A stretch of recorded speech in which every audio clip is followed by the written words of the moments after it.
Well, folks, it's March now, and you know what that means? It means that there's maybe possibly kinda gonna be an Apple event, hopefully, at the end of the month. And we're expecting a couple of new things. We got new iPad Pros most likely on the way, probably AirTags, finally, if those ever actually exist, maybe an iPad mini. We're also looking at maybe some AirPods, and then Macs are coming up around the corner. So there's a lot to look forward to, and also a lot that you're probably going to be disappointed by. But we're going to talk about that in today's video. So sit back, relax, and let's get started.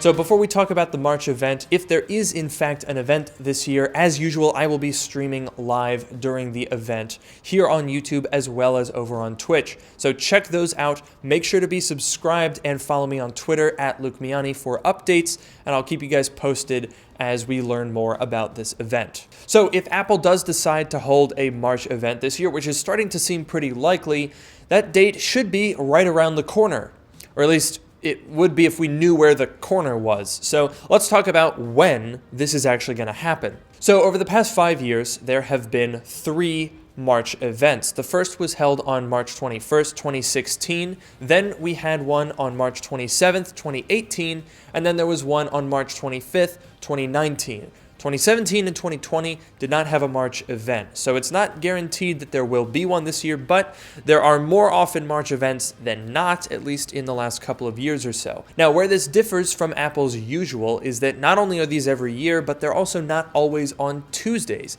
Usually Apple likes to hold events on Tuesdays, but in 2016 and 2019, the March events were held on a Monday. But the common denominator on all 3 of those events is that they were held on the last full week of March. So for this year, that would be either the 22nd or the 23rd, with events going out the week before. So that means we probably won't know until the 15th or 16th if there is actually going to be an event this year in March.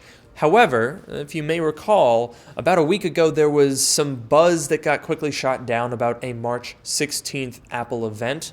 I don't think the event is going to be that day, but we could see invitations sent out that day. So it could have been a misinterpretation of information. I guess we'll have to wait and see. So now let's talk about what is actually going to be at the event. Now, if you are like me and you're super excited and you're like, oh boy, I want to get some Macs, I want to get an iMac, I want to get a new generation of MacBook Pro, Mac Mini Pro, Mac Pro, all that stuff. Well, guess what? You're going to be pretty disappointed because that's not going to happen in March. Basically, what we're looking at for the March event is a new iPad Pro, a new iPad Mini, and AirTags. And that's probably all that there's going to be. Now, let's start with the least exciting, which is AirTags, which is also, ironically, the longest rumored. We've heard so many reports about AirTags, and quite frankly, I don't get why everyone cares about them, like at all. I don't care about AirTags. There's so many little tracking tiles that you can get. Apple's will probably be like 39 or 49 bucks. And as soon as they're launched, nobody's going to care about them. It's one of those things where the hype and the rumors have completely outpaced what the actual product is, so we're not going to spend any more time talking about it, and let's move on to the iPad Pro. This is probably going to be the main feature of this event. And straight away, I have another bubble to burst. If you're expecting like a radical new design or anything like that, then you're going to be disappointed because that's not going to happen either. The iPad Pro is almost 100% not going to be redesigned in any real significant way. They might tweak a couple little visual things, but there's not going to be a new design. And I'm actually kind of glad about that for a couple of reasons. Number one, I think the iPad Pro looks great and is not really in need of a redesign. It's also sort of setting the trend for other Apple designs, so it would be weird to change it when we're just now apparently adopting it in the iMac and the MacBook Pro. So, they're not going to get rid of it that fast. And also, the other reason is there's a lot of accessories that Apple sells that are designed for that generation of iPad Pro, and you'd have to get new ones if they were to change the design. So, for example, I have a 2018 11-inch iPad Pro, and I have the Smart Keyboard, which was made for the 2020 model but still works because they have largely the same design. So for that reason, I don't want there to be a new design coming out, because if I buy this new iPad Pro, I don't have to buy a new smart keyboard. I can keep using the one that I already had, which means I don't have to drop another $300 to buy a new one just because it looks prettier. So what is actually going to change with the new iPad Pro? Well, two things mainly, and I'm sure there will be other little gimmicky things that'll change along the way, but basically we're looking at new internals with new processors and a new display. Hopefully, mini LED. Now this one I'm really excited for because if mini LED comes out on the iPad Pro, that is a pretty good indicator that we'll also see mini LED start to roll out in MacBooks and iMacs, and that would be a really, really good thing. So in terms of the internals of the device, the current iPad Pro has an A12Z Bionic, which is basically an A12X, but as production continued, they're a little bit higher binned. They have an additional GPU core, 8 instead of 7 on the A12X, and apparently they can sustain higher clocks for like a little bit longer, but basically the A12X and Z are the same for all intents and purposes. And this year, we should expect to finally get an upgrade, essentially moving from A12 cores to A14 cores. Now, you may have also seen a recent report that was saying, oh boy, the new iPad Pro is going to be just as powerful, almost, as the M1 Max. And to that I say, yeah, obviously. Here's the thing, folks. The M1 chip is essentially a preemptively rebranded A14X with some additional hardware encoding and x86 translation accelerators tacked on top to make it fit with the Mac experience. Think of it this way. The A12Z has 4 performance cores and 4 efficiency cores and an 8-core GPU. Does that sound familiar to you? Because it should. The M1 has 4 performance cores and 4 efficiency cores and 8 GPU cores. But the reason it's so much more powerful is that those are A14 cores. So basically, you take an M1, you take off the x86 translator and some of the hardware encoding, you got yourself an A14X. And that's what we're going to get. So it should be very, very close in power to the M1 MacBook Air. Because of course, this iPad Pro is going to be fanless. It's going to have a low TDP. So it's not going to be like Mac Mini, MacBook Pro level, because those, they're cooled. They have a little bit more thermal headroom.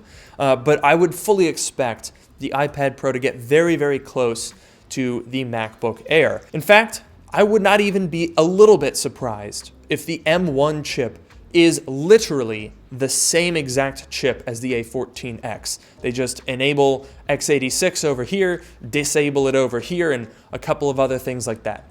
Like literally the same chip. In fact, I think the only other difference between the M1 and the A14X is going to be RAM, because the M1, which comes with 8 or 16 gigabytes of RAM, is not really necessary in an iPad. So right now the A12Z has 6 gigs, so I'd say they're probably going to stick with that, or maybe bump it up to 8 gigabytes if they feel like going completely overboard. Because let's be honest here, folks, do you really need that much power in the iPad Pro? It's a little unnecessary, don't you think? Don't necessarily be freaking out if this isn't the biggest upgrade in the world. Speaking of not the biggest upgrade in the world, the iPad mini. Now, this is one that briefly I was really, really excited about because we heard a rumor that the iPad mini was going to adopt the design cue of the iPad Pro. That would be really, really cool. Essentially, we're looking at increasing the screen size from 7.9 to 8.4 inches. Basically, the way we thought that this was going to go is essentially the same as what happened to the iPad Pro in 2018. They kept the form factor the same, blew up the screen and shrunk down the bezels, and then brought over that new design language. But unfortunately, it looks like that's not actually going to happen. Whoa, gotta stop you right there, because as usual when I make a video like this, there's new information that comes out almost immediately after I make it. But this time I actually caught it because we're still in the video. So basically, here's the deal. We thought that there was going to be an iPad mini that would be redesigned with the iPad Pro design language. And then there were reports that were saying, no, that's not going to happen. The iPad mini is going to retain the same design, and it'll be basically an internal upgrade with like an A14 chip and either the same size or a slightly larger display, but with essentially the same design and, the Touch ID home button and all that stuff. And then I was kind of disappointed, and so that's what I talked about in the rest of this video. However, since I recorded that, I've learned some new information, both from tech news articles and from some sources I've been talking to that are saying that there's essentially going to be 3 models of iPad Pro this year. The 12.9 inch, the 11 inch, and a new model, the iPad Pro Mini. And so this would essentially be a hybrid between the iPad Mini's form factor and the iPad Pro's design. So that 8.4-inch device with the iPad Pro design language, an A14X chip, hopefully, as well as Face ID, might actually happen. And that's really, really cool. So that's all the information that I have right at this very moment. This is kind of a new thing. So follow me on Twitter at Luke Miani for further updates as I learn more. I probably won't make an entire video just talking about iPad Pro Mini, especially since this event is going to be this month. So definitely make sure to follow me on Twitter, stay subscribed for the coverage of that event, and with that, I'll let non-button-down Luke finish up the rest of this video. Okay, and finally, yes, I know we want to talk about Macs. Everyone in the comments, I've been getting so many emails that are like, when's the iMac coming? When's the iMac coming? I don't know, I wish I could tell you. It looks like the soonest that we're going to get an interesting new Apple Silicon Mac is probably going to be WWDC. It seems more and more likely that the new generation of MacBook Pro is going to come out before the iMac, which was the opposite of the way that we had been thinking. It was originally rumored that the iMac, the 23-inch one that I talked about in last week's video, would be a March 2021 product, but it no longer seems like that's the case. So that's basically the way things are shaping up at this point. We're going to wet our palates here in March with our first Apple event of the year. So of course, make sure to stay tuned on the channel. Be subscribed for that. We'll be covering all of that and all the products that come out in a couple of weeks. And then later, we're gonna be really excited to get some of these Apple Silicon Macs. So that's gonna do it for today's video. Thank you guys so much for watching. As usual, don't forget to like, comment, and subscribe. Follow me on Twitter at Luke Miani, and check out my subreddit, which you'll find linked in the description below. And with that, I will see you guys in the next video.